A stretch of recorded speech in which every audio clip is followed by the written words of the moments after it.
We are now over 20 games into the NBA season, and trade rumors, they are starting to heat up. And one player that has heavily been involved in trade rumors is Andre Drummond. And he is a really mixed player around the league, as opinions can range from, oh, he's one of the best centers in the league, to, he's horrible. And in today's video, I wanted to talk about something I felt about him for a while, and where he could be traded to. But before we do get started, if you guys enjoyed today's video, make sure you hit that like button, as it really helps out the channel. And if you guys are new and also enjoyed the content on here, make sure to subscribe, as we are on the road to 500 subscribers, and you won't miss out on any new videos. And once we hit 500, I will react to my first 2 videos ever. So if you guys want to see that and enjoy the content on here, make sure to subscribe.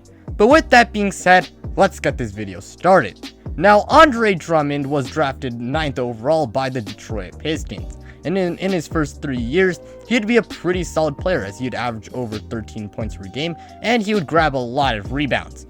However, in the 2015-16 season, he'd have a career year, averaging 16 points per game, 15 rebounds per game, which led the league in that category, and shot 52% from the field. Not only that, he would be an all-star and would be named to the All-NBA third team. Along with that, the Detroit Pistons would make it to the playoffs as an 8th seed. However, they would get swept in a close 4-game series versus LeBron James Cavaliers at the time.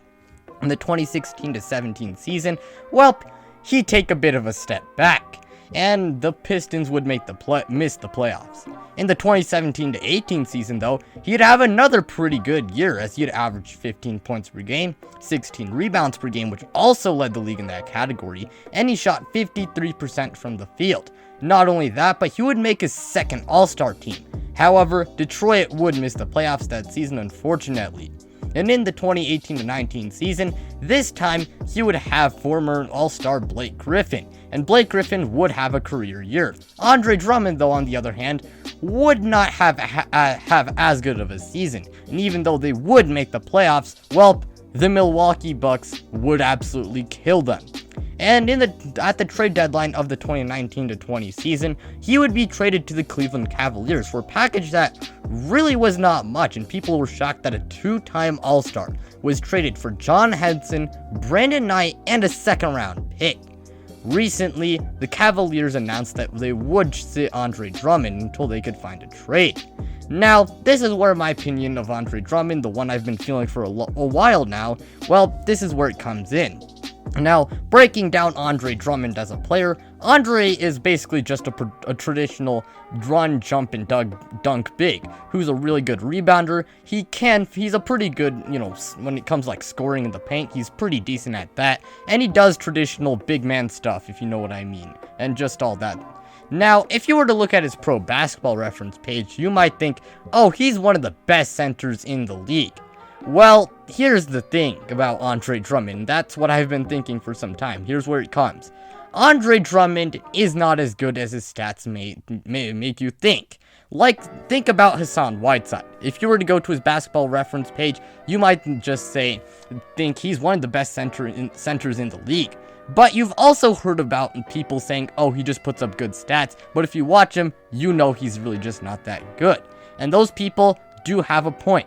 Hassan Whiteside, he puts up good numbers, but when you actually watch him, you can see that he really isn't amazing. I mean, first off, he is incredibly slow-footed, shows no effort, can hardly set a screen and roll to the rim, and even though he is a 2-time block champion, he is terrible at other stuff on defense and commits a lot of fouls. I mean, you would have thought he would be snubbed of numerous All-Star teams, All-NBA teams, All-Defense teams, and Defensive Player of the Years just looking at his stats. But yeah, as I said before, when you really watch Hassan Whiteside, you can see why he doesn't have all those accolades. Andre Drummond, well, he has the same issues, just to a lesser degree. He really isn't as bad as Hassan Whiteside. Offensively, well, the guy takes a lot of bad shots and is kind of slow-footed. Not only that, but his field goal percentage is not that great for a center, and a lot of times he does not show a lot of effort and is just there to pad his stats. And that is one reason why his efficiency, it really isn't that awesome, especially for a center who doesn't even shoot outside the paint. A lot of times the guy takes really bad shots that are contested, and because of that they end up bricking, and when he just isn't trying, well, the guy's missing easy layups, dunks, and stuff like that. And I'm not saying he's complete garbage defensively now. Defensively, well, as I said before, while he isn't complete garbage, he is not amazing. The thing is, he's really inconsistent, and why he's inconsistent, well, it's pretty obvious. He just a lot of times lacks effort, and I mean, that is a massive issue with Andre Drummond. A lot of times he just doesn't show effort, and that affects his play on both sides of the, offensively and defensively. And if he really, put his mind to it and tried every game, every game 100%, he could be a pretty good defensive player. Now, I do know his play style is pretty old school, and that has been a complaint about him, and pretty role player-like, to be honest. And who knows how much longer he will survive in the NBA. Really, the issues with Andre Drummond, as I said before, is that he lacks effort and is an inconsistent defender. He turns the ball over a lot, takes a lot of bad shots, plus the guy does have a decently big ego. In the 2019 playoffs, he was absolutely awful, as after game 1, he just gave up on the team. I believe he had like a negative, one of his box plus minus scores was like a negative 40 something. I mean, I'll probably find that out while I'm editing, but Andre Drummond was just not good in that series. He shot 44% from the field as a center that doesn't shoot outside the paint, by the way. And Brook Lopez absolutely owned him in that series. And even though Detroit, they probably wouldn't have won, Andre Drummond really could have put more effort, and really was just getting outplayed, by a lot of players, and was just not good in that series. Now, to start off this season, he was actually pretty decent. The Cavs were doing a lot better than expected. He was playing good defense and was just a pretty, good and solid player in general. However, as the season would later go on, well, he didn't get possessions where he could take post shots and, didn't have a ton of freedom offensively. And then because of that, he got kind of disgruntled, and because of that, when he was on the court, he started lacking effort, and because of that, well, the Cavaliers started to come back to earth, and start losing more games as a team, and Andre Drummond was, just not that good, was just starting to play a lot worse because of his lack of effort. Now, his time in Cleveland is virtually over. Now, as for what Andre Drummond really needs to do to save his career and not go down Hassan Whiteside's path, well, he needs to go to a team with a coach that can discipline him and finally get him to play his role on a team and make him limit his ego.